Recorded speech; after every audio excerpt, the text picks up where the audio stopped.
kind of lunch and learn today. We're here with Rabbi Yerach of Noam.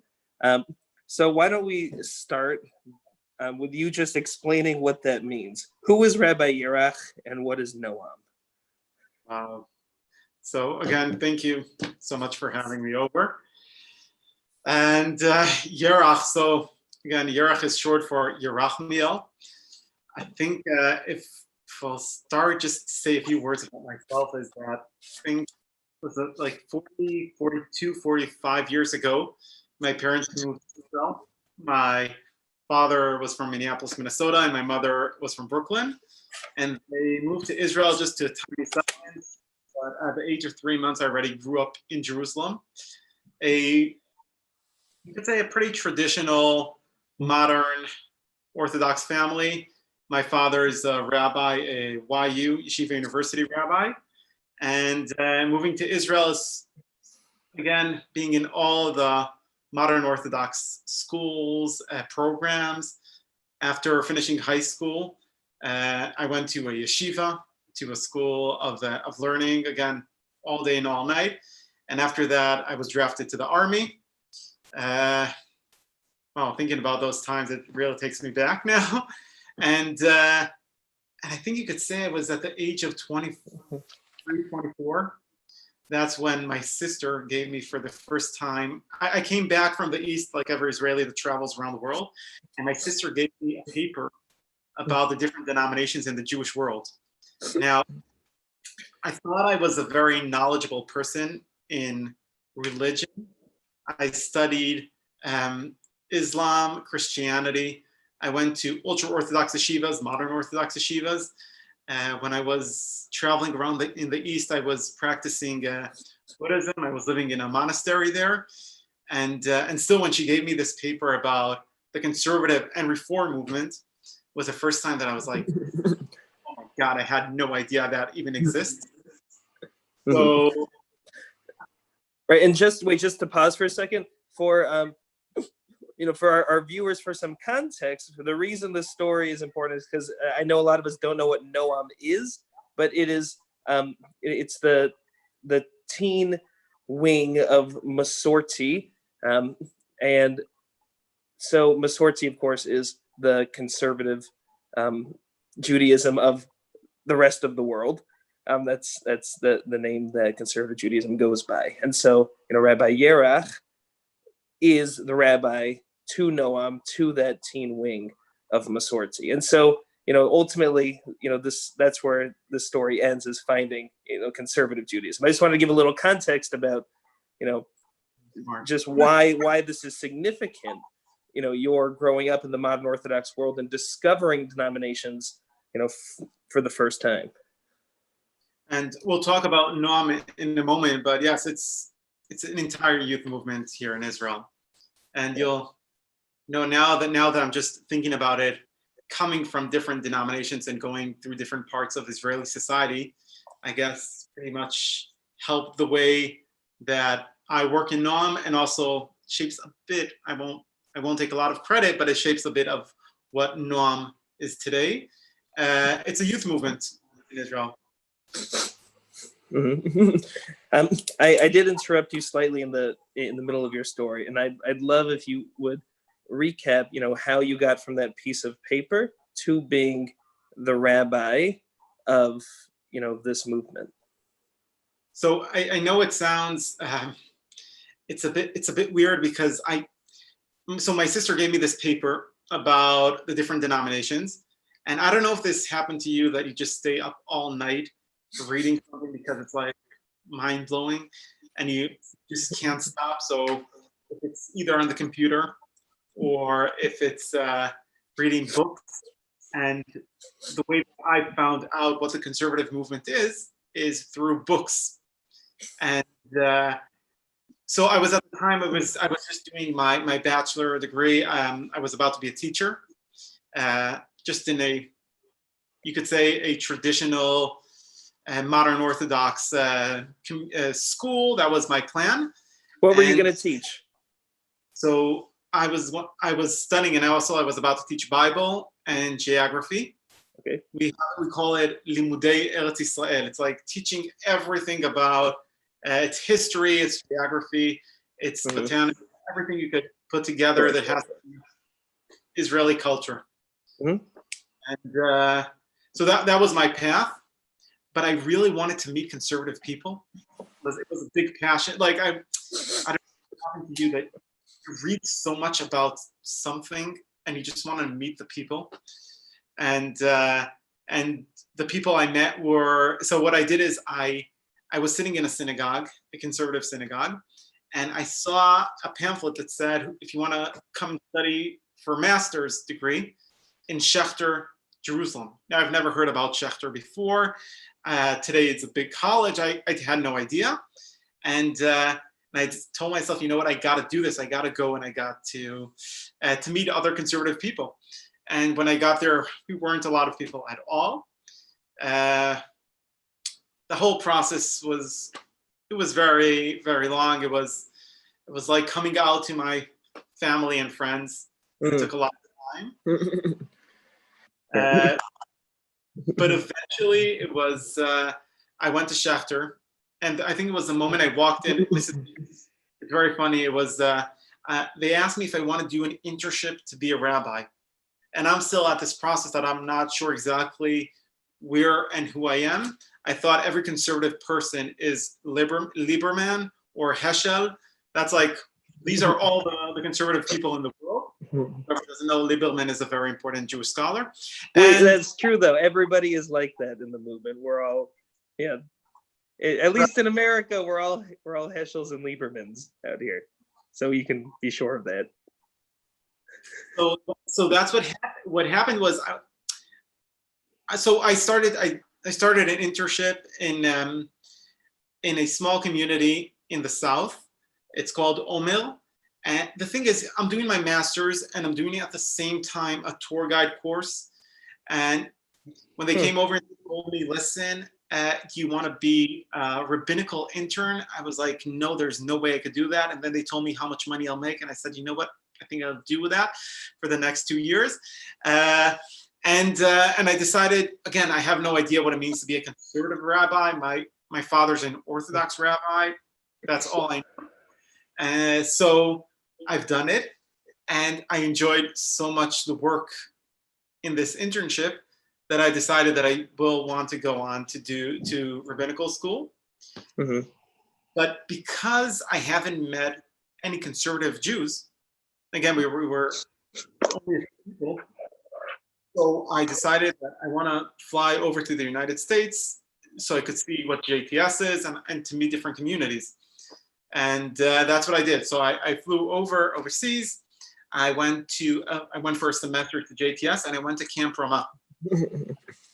And I found out that not all conservative Jews are. And at what point did you become the Noam rabbi? And what is your official title? Would you share that too? So again, when I went to Camp Ramah, I told myself, I see all these rabbis. I was just teaching Judaism there. I saw all these different rabbis, and I was like, why aren't we doing the same thing in Israel? So when I came back to Israel, I asked the conservative movement, Noam, the youth of the conservative movement, I asked them, are there any rabbis or interns or rabbinical students that are going to the summer camp? I would love to meet the youth of the conservative movement, Masorti movement. Yeah, why not? Come aboard. There was a rabbi at the time at the summer camp. She started the summer camp after 2 weeks. She just didn't feel good. She couldn't take, it was very hot. Yes, Israel. And this is a conservative summer camp in Israel. Exactly. This is the Noam summer camp. It's a big, this is like, it's not as big as Camp Ramah. And when we mean that we sleep outdoors, we really sleep outdoors. Like there's no roof or door. Well, okay. And since when she was sick, I took her spot because it was only her and myself. And since then, I became to be the rabbi of the youth movement. While in rabbinical school, I was just going to, every time they had a Shabbaton, they had a weekend, or if they had anything they had through the holidays. So they would either call me if they would have halachic questions. I wasn't working there at all. I was working in a conservative community at the time. But when I finished rabbinical school, I told them, listen, I would love just to be the rabbi of Noam, Israel. Are you willing to give me a full-time job? And it was at the beginning, they told me, listen, there hasn't been a full-time rabbi for Noam. I think it's about 10 to 15 years a full-time rabbi. And I told them, listen, this is something I want to do. And I'm so happy they gave me the opportunity. And today I'm the rabbi of the entire. And what does that look like on a day-to-day level, being the rabbi for Noam, for this, huge youth movement? Also, first of all, will you give a little background, actually, maybe before going into why, like what it's like being a rabbi, maybe some background on Noam, and then, how what you're doing fits into that. So again, it's not that big as it's 1,500 children. We have 18 branches around the country, and it's very different than USY, because most of the kids in USY are children that come to the youth movement because they're a part of the community. In Noam, the kids don't have to be a part of the community. They could be from all over the country. They could come to different chapters. That means that, for example, if we have in Ra'anana, let's say even Modi'in is a good idea. Modi'in is a fairly large city, not too far from Jerusalem. The children we have there, it's a big branch. For us, it's about 120 children.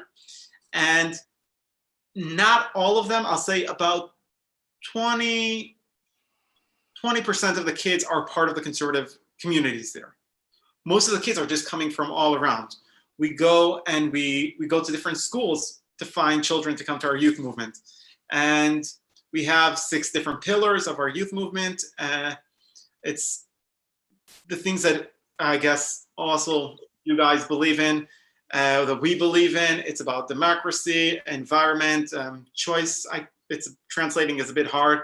Yahadut Yotzeret, I don't know how to say that, but these are the pillars. These are the 6 pillars that you mentioned.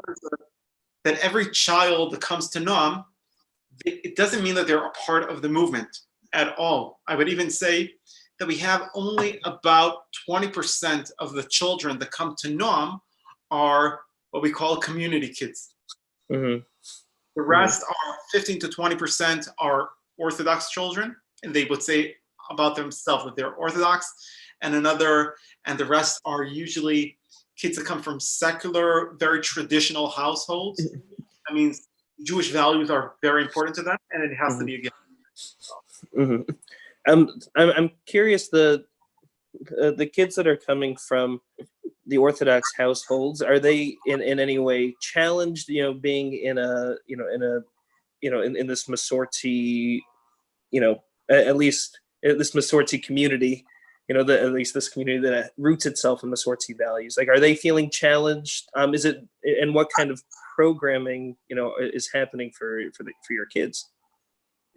I think it's an amazing thing. This is something that just happened again the last 2 years.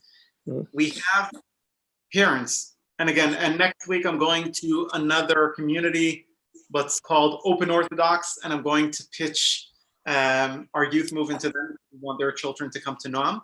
We're having more of these children that are coming, and I know this may not work so well, but I'll just do it just as so, okay? The parents told me that in school they get, let's do it like this, they get a set of values, okay? Very traditional values in the Orthodox schools in Israel, very traditional. But at home, they have a different set of values, which is right here. That means the values that they get at school is here, and the values that they get at home with pluralism and everything that they think about LGBTQ or being modern. Again, 2 different values that the schools just are not modern enough. And what the parents told me is that what they want the youth movement to be. That means they want some place that can connect them. But the thing is, these are only Orthodox families that are feeling secured about who they are. They're not afraid. They're not. They're not feeling that someone is trying to brainwash them. They want the values that we're offering. That's a part of it. A lot of them have the big issue again. It's almost always tefillah, the prayer itself, having men and women together. Some of them are getting comfortable with it. Some of them. And how often are you praying in your programs? We found out that a kid in Noam, with our summer camp, if they come to the seminars every year, and if they come to the tiulim, because there are no prayers going on with the activities every week, we meet up twice a week, but there are no prayers happening at the activities. Every kid is supposed to have about 66 times that they pray in the Noam environment. Mm-hmm. So we're having, it's Noam is in the middle, and then we're having this part that's to the kids that are like, no, we want to have also separate prayers. And we have kids that are here like, we don't want to pray at all. We may talk about what we do with the children, or how I'm helping them to educate them to why they should pray, yes or not. Yeah, I mean, that seems like something that is very challenging that you are like positioned to do, like as the rabbi of the movement. What's your goal in that situation? Are you trying to get everybody together? Do you explain it to them? Do you allow for these teens to go this way, these teens to go this way for prayer? How do you manage that situation? I know we're recorded, which is not always the best thing, because if one of the kids will listen to me, if you want to teach someone about the environment or how important to take care of the environment, the best way to do it is you let them to teach themselves. So what I do with the children each time before the summer camp, I explain to them, for example, what happens if one of the other children, one of their campers, tell them, I don't want to come to davening. And I'll do this very short, but we divide usually children, and this is something that, again, you understand much more, but not all rabbis understand. But when you say children, you usually need to divide it into 4 different age groups. That means you have the age group of 5 till 8, 9 till 12, 13, 14, and 15 to 18.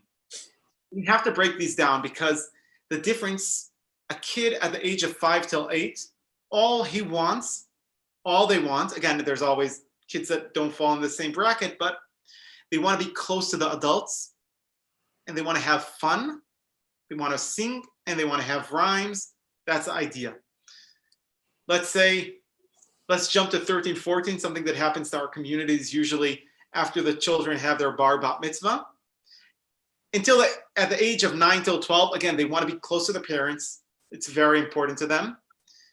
Just to go back to the 5 till 8, you don't need to tell these kids, you don't need to tell them why they need to do something. It's come to tefillah, it's going to be fun. If you say that to a kid at the age of 15 till 18, won't mean a thing. The kids between 13 to 14, they look at the adults and they're always pushing back, because they're building now their own character. They're trying to see the boundaries. They want to revolt again a bit. It's something that happens at that age, and we want to let them to do it.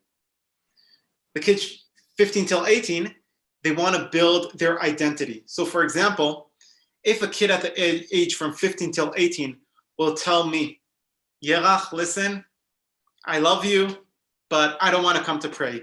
What I could tell them is I'll tell them, listen, you are now building your own identity. Again, there are much more things, but the way for you to know if you want to be religious, if the way you want to know what your life is supposed to be, you should always try it out. If you won't try it out, you won't be able to choose at the end. If I talk to someone about to be peaceful, or to be calm, or to be thankful, for example, at the age of 15 till 18, and I say to someone, listen, if you come to prayer, you could just sit down, you could think about the values that are important for you. There are so many things you could talk about to that age group, which will be great. If you say to a kid at the age of, let's say, 9 till 12, it won't mean a thing to them. So I ask my staff, my madrichim, I ask them to try and understand what their age group is all about. Mm-hmm. And they answer to them. They shouldn't answer. When I talk to you, Rabbi Sam, I won't tell you why you should go to pray, why I should go to pray. I'm going to tell you why you should go to pray. And we work on these different things together. And again, prayer is not something that's heading into the next century. It's not a popular idea. Mm-hmm. In Noam, for example, every summer camp, the kids have to do at least a minimum of 2, I don't know how to call this, tefillot mitchadshot. Try new things in tefillah, like some kind of new tefillah experience. They have to build it themselves. Mm-hmm. They build it themselves. They have to have there are 2 things that must be in the tefillah. They must say the Shema and they must say the Amidah, Shmoneh Esrei. But we tell them they have to create their own tefillah, because usually when they leave the youth movement, the only prayer that they keep is the one that they build themselves. Yes, yeah, totally. And so in this camp, tell me how old are the madrichim and how old are what's the camper range? So it's a regular youth movement. It starts at the third grade, and we have the madrichim are usually 15, 16 years old. Sorry, even 16, 17. 16, 17 is the most of the staff itself. Mm-hmm. And youth movement, which means it's youth teaching youth. So I could give them as much advice as they ask, but it's up to them to decide, again, what they're educating for. And I teach them all, I teach a lot, but when they teach their campers, it's their world coming forward. And I have to say that I was also, this last year, I came to Camp Ramah, Camp Ramah, and I have to say that my staff in Israel are doing an amazing job just because they're close to them at age and they know what they're thinking, what's going on with them. Mm-hmm. On that topic, I'm wondering if you could share, what are some, I know this is a little bit of a generalization, but, we don't always get to think about what youth programs look like in Israel, what the teens, what the kids are like in Israel, what the madrichim are like. And I'm curious, if you could share, a few major differences between running youth programs in Israel. You already shared one, as far as the blending of, people coming from different religious backgrounds. But I'm curious if you can share, like, what makes, this kind of youth programming in Israel distinct from youth programming, in America, just from what you've seen at Ramah. I know it's not, a lot to go from, but I'm curious if you could share a little bit. So this last year, my wife was studying in New York at JTS. So I also was teaching at the same time in a day school and also in a Hebrew school. So I have to say, I think there are different branches around the world. And each time they come to Israel, so I meet up with them. I think I meet a lot of different youth groups. One of the biggest differences in Israel is that the kids in Noam know that they're a minority in the Jewish world. And as a minority in the Jewish world, and in Israel, people are living one next to each other. There's a lot of fraction between the groups.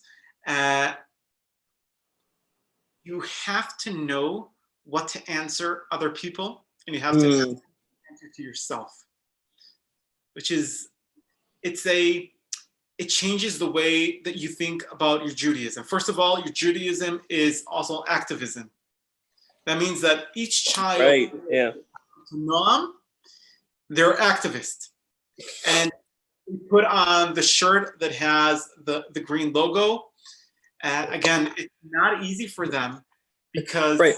Is this because I'm so sorry to interrupt right now, but I just want to clarify. So you're saying, just to be clear, just by being part of Noam and wearing a Noam logo, it is a political, position.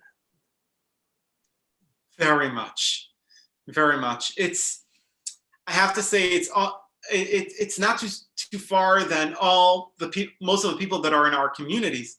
But when it's children, it's much more difficult because when they're very young, they don't really know what these things stand for. But when they grow up and people ask them, so most of the kids at the beginning are embarrassed because no one knows different. Yeah. Nobody Right. wants to explain, oh no, the conservative, it's also very liberal, and there's women equality, and we're also, people do what they want. It's the idea is very foreign to the Israeli ears, and they need to find out for themselves what they really believe in. It doesn't mean that kids that grow up in Noam, and I wish that would be that they would all say we are conservative. But usually the moment you go, like I say, you go masorti, it's very hard to go back. The moment you have men and women together, praying together, it's very hard then to go back to separated tefillot. The kid, it also changes it changes how you think about your Jewish life. That means that I need to give them answers that should answer two main questions. That means I need to answer the question of why are we not Orthodox and why are we not only secular?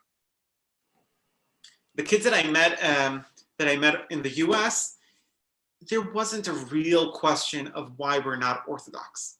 Mm-hmm. Just doesn't come. Not everybody even knows what the Orthodox are standing for.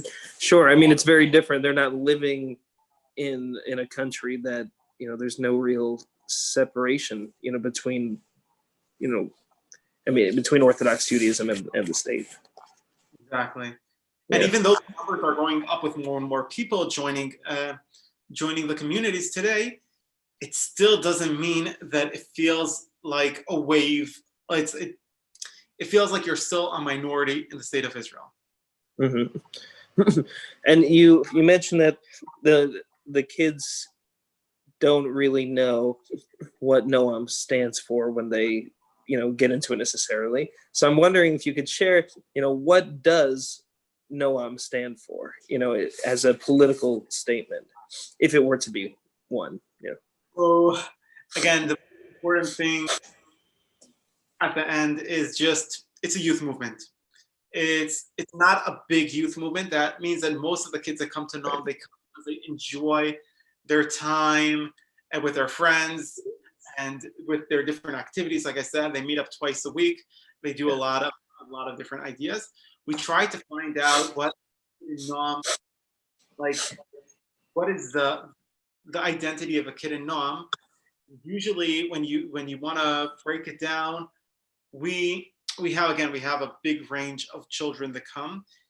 All of them go out of Noam with a strong Jewish identity, positive Jewish identity. And I think if there's something we could say about all the children, because there are not a lot of things we could say about all the children, is they have to agree that every opinion can be heard, which is a big deal in Israel. It means that if for example a child will be in Noam, what can we tell someone? Listen, this is not your spot. You shouldn't stay in our youth movement if this is what you believe. I think the only thing is that you don't accept other people's idea. That's the only thing. And I'll just tell you, we're planning now our Tisha B'Av activity. And in Noam, when we have Tisha B'Av, usually we have one group of children that decide that they want to fast the entire day. It means they sit in a room with air conditioning. We have another group that fasts, like most of the conservative movement, half a day. And then we have people don't fast at all. So we have this variety of people in a fast day. Again, but Tisha B'Av is a very Jewish day. That means their Jewish identity is very, very strong. And my job is to help them build their Jewish identity. We found out that most of the kids that leave the youth movements at a certain age, they just don't care about their identity that much because they didn't close it up. They didn't, I don't know how to say this in English, like they didn't secure their identity. And when they leave, and for example, when you get to the army, it is very tough. And when you go to the university, it's very hard. And my job is to sit down with them and to help them just to conclude of what they think and what their belief system is. Mm-hmm. And how long again have you been the rabbi of Noam? So I've been going back and forth to Noam activities. I think it's about 4 years, 4.5 years. I think that. So at this point, you've seen some. Have you seen kids, go in from Noam into the army and then come out of the army? For sure, we have at Noam. We have our youth movement. We have not only our youth movement. We also have a. I don't know how to call it, shinshinim. Social. Sure. Yeah, we have shinshinim in Sinai Temple. Yeah. Exactly. So we have our own shinshinim program in Israel. We also have after when they can finish their shinshin chapter in Israel, they can decide to go together as a group into the army. And then they do their army service. It's a shorter service. And when they, at the middle of their army service, they go as a unit to a certain city and they work there. That's part of their army service. And this is now going to be, next week I'm going to teach the first group that are finishing their army service. The only kids that I know. It's a trick question because, like Rabbi, the kids that finish the army that are in touch with me are always people that are much more involved in Jewish life. Of course, yeah. I would tell you, yes, they're all they're asking about tefillot and about identity and asking about book recommendations. Not all of them, but the kids that, of course, come over to me, they're much more involved. Mm-hmm. When I was in Israel working at Masorti, I know one of the things that they were very proud of was the way that they include the special needs community. And you mentioned this too, in our first conversation together. And so I want to just make room for a moment for you to share, the kind of inclusion that, Noam specifically, but Masorti in general offers for the special needs community. And then also, secondarily, I'm wondering why that is important, because every time I talk with somebody from Masorti Israel, it's one of the primary features of the work that you're doing out there. So what does that inclusion look like, and why is it so significant in Israel? I'll start with why it's so important.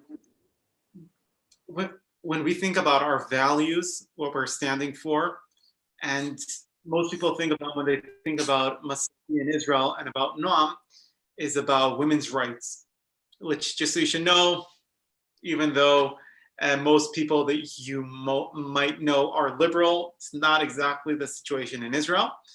But the idea of women's rights and about rights of, again, the LGBTQ community and helping kids with special needs come from the same ideals. That means it's the same roots that go out to different branches. And when we talk about, for example, Tselem Elohim, people that are created in the image of God, it takes us to different places. And it's something that it's not only that we're proud of, it's just a part of our identity itself. We had a very, very massive budget cut a year ago, before this one. And we needed to close a few of our branches of Noam. Again, numbers won't make a lot. It's funny how numbers in Israel don't make a lot of sense maybe in the US, but to hold a Noam branch in Israel, that means a minimum of 50 children for a month is $1,000.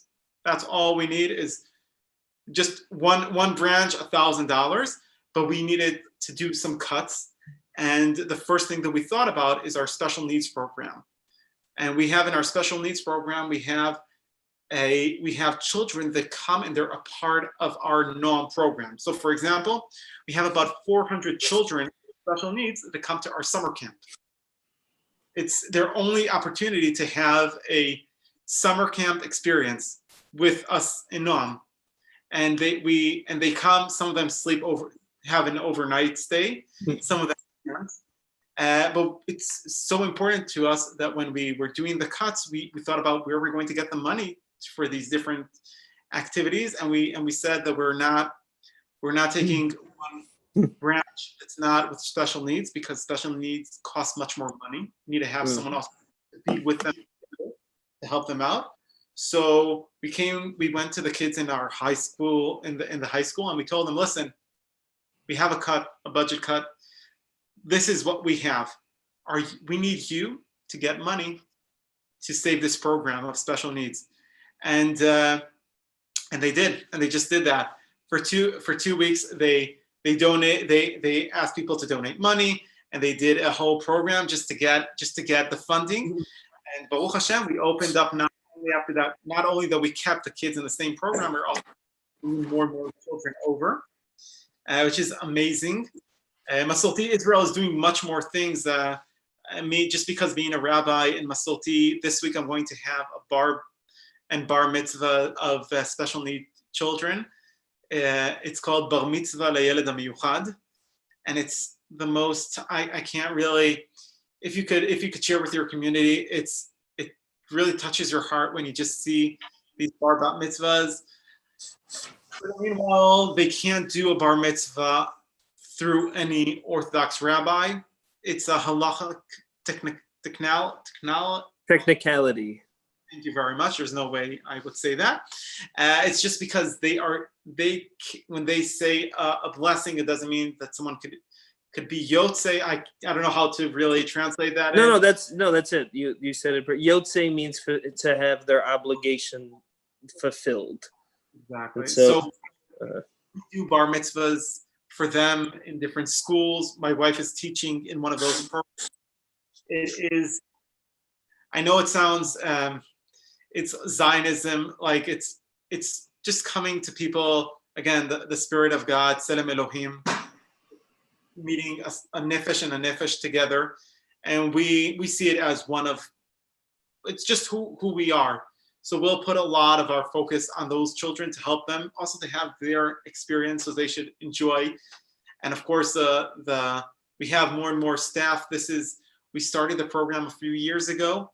And at the first year, when we asked our staff who wants to work, again, when I say staff, I mean kids in high school, who wants to work, and a staff member helping these kids in their program called First year, no one wanted to join. This year, we already have about 15 to 20 staff working with them, and it's amazing. I'm so happy to be a part of this program. And that special needs community, you integrate these kids into your normal programming throughout the year. So they come to NOM chapters twice a week, like any other child. It means that we need to have the places accessible. I think that's for wheelchairs. Some branches have different groups with special need children, but most of them they're just a part of the group itself. I'll say that we have today, 19 years old, bless you, and he's a kid there's not a lot that he's doing in our summer camp, but he's in charge of the Bet Midrash, of the synagogue, and he takes care of everything, and he's in charge of the Aron HaKodesh. We have a beautiful Noam ark that has the engravement of, our symbol is a tree, has a beautiful engravement of the tree itself, and every time someone comes into the synagogue, he comes over, gives them a hug, and then they walk into the synagogue. It's a lot of pleasure. Can you share a little bit about about Robinson's Arch, and I'm curious if there's a if Noam is connected to that prayer space at all, and how the decisions of the government to fund building an egalitarian prayer space, and then their announcement that they're not going to fund the prayer space. I'm curious how all of that impacted the work you do and the Noam community in general. So I know there are people that are much more involved with the politics, and I'm sure that when you'll have other people to come and speak with you, it's going to be much more about what they know. I'll tell you about the work that I have with the youth. If you go to the Western Wall, I go a lot. I really enjoy going to the Wall. I also enjoy going to the Temple Mount as well, but that's a different story. With the kids in Nam, we go with them once a year up to Temple Mount. It's so important for us for that they will see the place itself. And I'll just put this like in brackets. We have 2 times a year. We have a hike of 2 or 3 days around the country of Israel.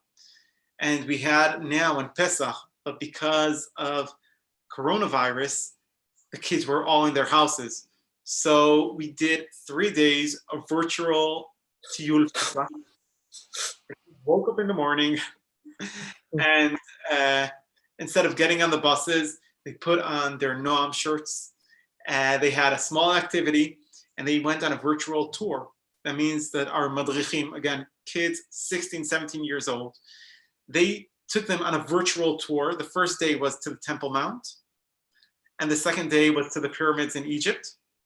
And they showed them, and they were the guides. They put on a video, on Zoom, they shared a video with a 360, so you could look around, and they guided them through the Temple Mount, which was, I think, is just amazing. And they took them also to see Robinson's Arch. For us, it is a great thing that we have, even though it's a really small place, it's a great thing we could be there. That means if you go to the Western Wall, there's the main part of the wall is divided in men and women. Really, the men is a much larger spot. The women is a much smaller area. And if you go around to the bottom, that's where you have Robinson's Arch. We do there a lot of activities because, first of all, men and women could be there together. It's much more quieter. And if it's not when they have the bar bat mitzvahs in the morning, we could really sit down and have meaningful talks down there. If you've ever been there, it's a very powerful spot because I don't want to say this. The main part of the Western Wall is pretty much a synagogue, but it's not a holy site. So we're trying to create a holy site at Robinson's Arch. And so for example, this Tisha B'Av, we may have our summer camp will not be in the forest. We found out a few days ago, the government is not allowing for us to have the summer camp in the forest, but it could be in a dorm. And what we may do is, this is one of the things that we want to do, I've done this with other groups, is we walk with the children on the night of Tisha B'Av through Jerusalem till we finish at the Western Wall. And when I get with the Noam kids to the area of Robinson's Arch, you see these giant boulders, giant rocks that are all around, and you see there the destruction of the temple. Mm-hmm. And we talk a lot about what it means to destroy a temple, what it means to build a temple, and what it means when you destroy it, and what happened to the Jewish world since then. Mm-hmm. It's so important that we have this. Again, it's a tiny area. You won't believe it. I haven't been to your synagogue, but I'm sure it's like a small. It's really important that they could be that close to there, and we could talk about our values and who we are at that specific spot. Mm-hmm. And part of the reason for initiating these conversations now, and the frame is just wondering how COVID-19 has impacted the work you're doing. And it sounds, like your programs which were in person are now virtual, and that's a common theme for us too. I'm curious, if there are, other ways that COVID-19 impacted, the work you're doing, if it impacted the kids, if it impacted your relationship with them. I think one of the before even before the different impacts, and we're still going on, so we're not sure where it's heading. Just having the Zoom camera that you could see the children in their own rooms, it's a big deal. Like, I could really see what their rooms look like, and I have to say this, and it breaks my heart, but it was 3 months, and a lot of the younger children, we are just not coming to the activities. That means the kids that are in high school, it's not that they're having a blast and it's such a great time, but they're doing amazing things. But the kids in elementary school, they're having a very, very hard time with Zoom. Like we say, they're zoomed out. They can't take it anymore. But we've got very creative while having this time. For example, we created, because the kids were sitting in front of the computers so much, we created our own Noam Haggadah, where every branch, they had a few pages that they sat down and they made, and they not only that they created a template of what it needs to look like, but they also put activities in it, Noam activities. So when, again, we had about 100 pages, and the families then printed them out, and they could also use those during Leila Seder, during Passover. We found out that if there's something that's very important that the kids, most of the kids in high school understand, and I don't know if I could say this in English, I'll say this first in Hebrew, Chosen Ishi, stamina, I don't know if that's the right thing. We until this time with the COVID-19, our kids did not understand that it's important for them to work on their personal, I don't know how to say this in the right words in English. You need to be strong. You need to know what to do at your free time. You need to know what your activities are all about. You need to know what it means to call your grandparents. Before every holiday, for example, we always encourage them to call your family, call different people.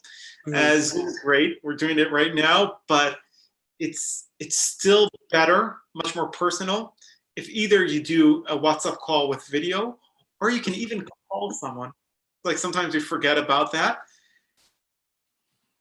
We've done, some of the things were amazing, as we opened up a Zoom room that's open 24/6, and each age group, for example, 4th grade, they have twice a week, they could just go on Zoom and they can meet their friends from all over the country. Things that we didn't think about before. And I also had classes, but there was also a slot of whoever wants to study with me. We had things that we just didn't think about. For example, we didn't think about having connection with USY and NOM all over the world. And we started to have different activities with these people from all around the world, same as, I don't know if this pandemic wouldn't hurt, I don't know if we would even have this conversation, the two of us, just because we know now how easy it is just to open up a video conference. And there's so many things that we had. For example, this is the first time that we had a Shavuot. I don't know if you need to translate this, Tikkun Leil Shavuot. All-night Shavuot study. So I had this with the kids in high school. We stayed up until 3:30 in the morning. We studied together. We studied Zohar, because Shavuot is all about the mystical ideas. And these are things we just didn't think about before.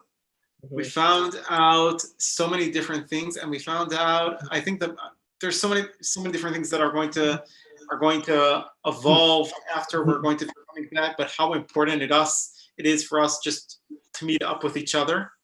Yeah.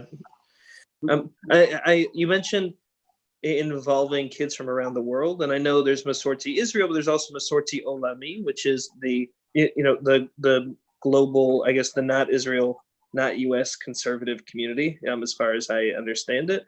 And I'm curious what Noam's relationship is with Masorti Olami, and what your relationship is with conservative / Masorti Jewish kids, beyond Israel. Most of the children in Israel today do not know too much about the rest of the Jewish world. Kids in Israel are very self-centered, very, very self-centered. In Noam, we're trying to change that.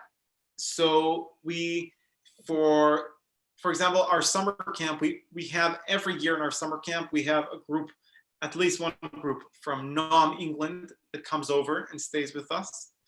This year we had a group from Noam, Paris, that they stayed with us for the entire summer camp.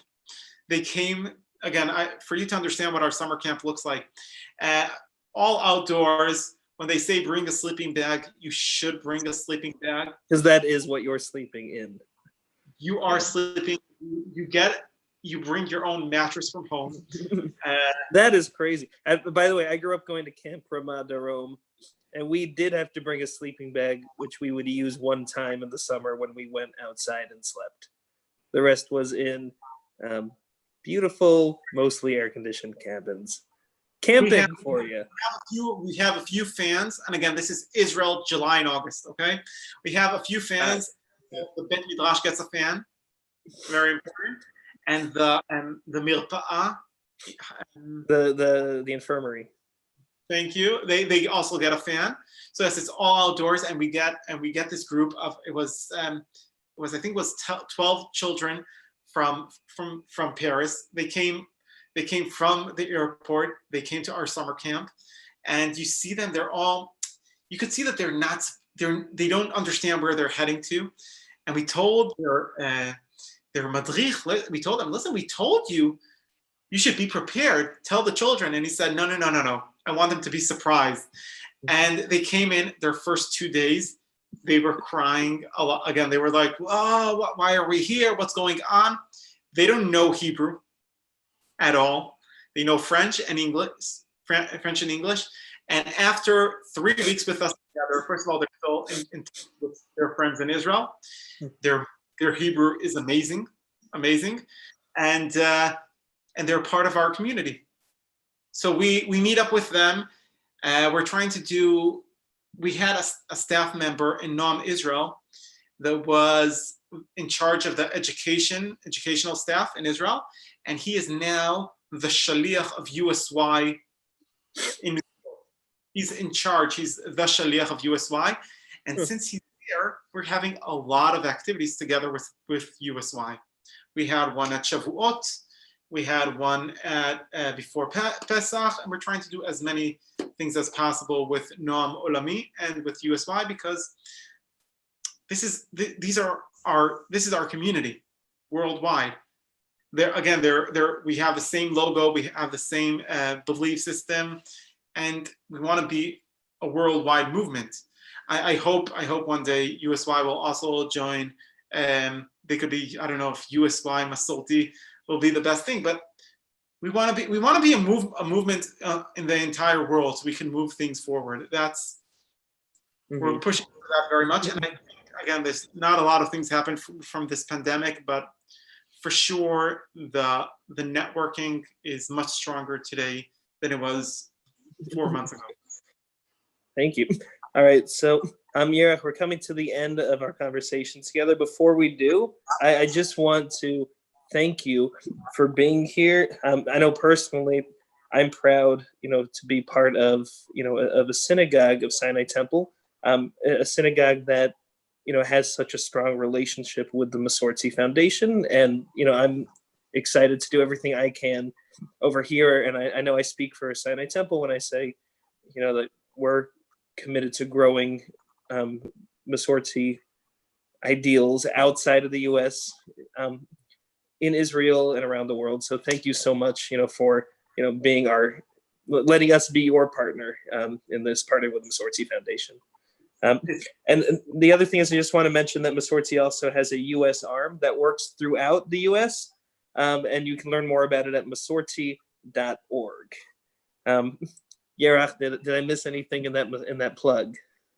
Oh, I just wanted to say it's just that we're a family at the end of the day. And I think when I first time I went overseas, because I did this transition to the conservative Masorti world, I at the beginning I thought I'm by myself. I told myself, you know what? I didn't know any conservative Jew in Israel, so I said there are no conservative Jews. It just doesn't exist. But anyways, this is something that I believe in. But the first time I went overseas and I met these different communities, I found out that I'm a part of a movement. It's like, wow, this is amazing. And I think these conversations that also need to go back forward, there was so many things that we have to learn from you as well. This is just talking about family.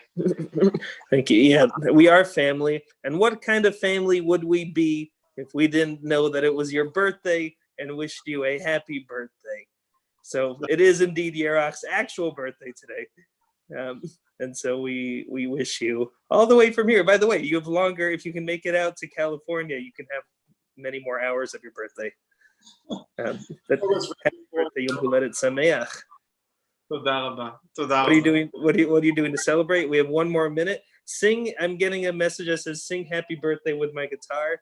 I don't have my guitar next to me, but I'll sing the last few lines. Happy birthday, dear Yerach.